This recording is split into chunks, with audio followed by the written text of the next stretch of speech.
Hi! మరో మంచి టాపిక్‌తో మీ ముందుకు వచ్చాను. కాలికి దొరికిన బంతిలా మన జీవితం కావద్దు. చాలామంది మనం చేసిన పనుల గురించి విమర్శిస్తూ ఉంటారు. మంచి పనులు చేసినప్పుడు ఏదో లాభం ఉంది, ఏదో లేకపోతే ఎందుకు చేస్తాడు అనే భావన వాళ్ళ లోపల ఎక్కువగా ఉంటుంది. కాబట్టి అటువంటి మాటలను మనము వింటూ పోతుంటే ఆ పనులు చేయడానికి మన మనస్సు ఆసక్తికరంగా ఉండదు. అలాగే ఒక చిన్న సంఘటన. ఒక గ్రామంలో ఒక రైతు ఉంటాడు. ఆ రైతు మరి తనకు తోచిన విధంగా తాను ఏ పనైనా చేస్తూ ఉంటాడు. ఆ ఊర్లో ఒక రామాలయం ముందు ప్రతి పౌర్ణమి రోజున అన్నదాన కార్యక్రమం ఏర్పాటు చేసి వచ్చిన వాళ్ళందరికీ అన్నదానం చేస్తూ ఉంటాడు. ఈ విధంగా ప్రతి పౌర్ణమి రోజు చేస్తూనే ఉంటాడు. ఒకరోజు అటువైపు నుంచి ఒక ప్రవర్తనకర్త ప్రవచనాలు చెప్పే ప్రవచనకర్త ఆ గుడి ముందు నుంచి వెళ్తూ ఉంటాడు.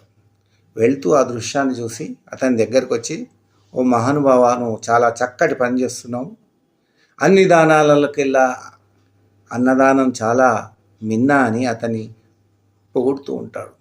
ఆ పొగడ్తలకు సంతోషపడక రైతు ఏదో విచారణ మొహంతో ఆ విధంగానే తను అన్నదానం చేస్తూనే ఉన్నాడు. అదేంటి బాబు, నేను నిన్ను పొగుడుతున్నాను కదా, నా మాటల్ని ఏం పట్టించుకోవట్లేదు, దీనికి కారణం ఏంటి అని అడుగుతాడు. అప్పుడు ఆ రైతు అంటాడు, నేను అన్నదానం చేసి తిరిగి ఇంటికి వెళ్తుండగా మరి దారి మధ్యలో నన్ను అంటూ ఉంటారు అందరూ, ఈ అన్నదానం ఎందుకు చేస్తున్నాడో ఏమో, మెప్పు కోసం కావచ్చు, గొప్పల కోసం కావచ్చు, లేకపోతే ఎన్నో పాపాలు చేశాడు కాబట్టి నివృత్తి చేసుకుంటున్నాడేమో అని చాలామంది నా మీద నెపాలు వేస్తున్నారు. ఆ పాపాల వల్ల, ఈ విషయాల వల్లనే నేను ఈ అన్నదానం చేస్తున్నానని వాళ్ళందరూ నన్ను విమర్శిస్తున్నారు. కానీ అటువంటివి నా లోపల ఏమీ లేవు. నేను కేవలం నాకు తోచిన ఈ అన్నదాన కార్యక్రమం చేద్దామనే నాకు ఆలోచన వచ్చింది, చేస్తున్నాను. నేను దేనిని ఆశించి ఈ కార్యక్రమాన్ని చేయట్లేదని ఆ ప్రవచనకారుడికి ఆ రైతు బదులిస్తాడు. వెంటనే ఆ ప్రవచనకారుడు పక్కన ఒక మైదానం ఉంది, ఆ మైదానం వైపు చూడు అని ఆ రైతుకు మరి చెప్తాడనమాట.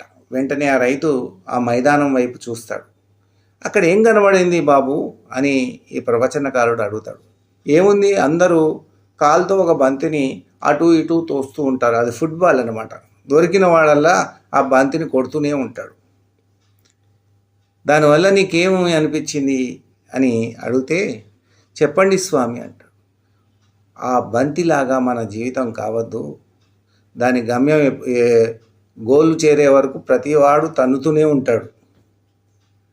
కాబట్టి మన బ్రతుకు కూడా అలా కావద్దు. సమాజం లోపల చాలామంది ఉంటారు, మనం మంచి పనులు చేసినా విమర్శిస్తుంటారు, చెడు పనులు చేసినా అనేవాళ్ళు అంటుంటాడు, వాడి పూరెలో వచ్చిన బుద్ధి ఎప్పటికీ పోదు, చివ్వకు వచ్చిన రుచి అది ఎప్పుడూ మనకు అది అదే విధంగా ఉంటుంది. మన నాలికకు వచ్చిన రుచి, ఆ రుచి బాగుంటుంది.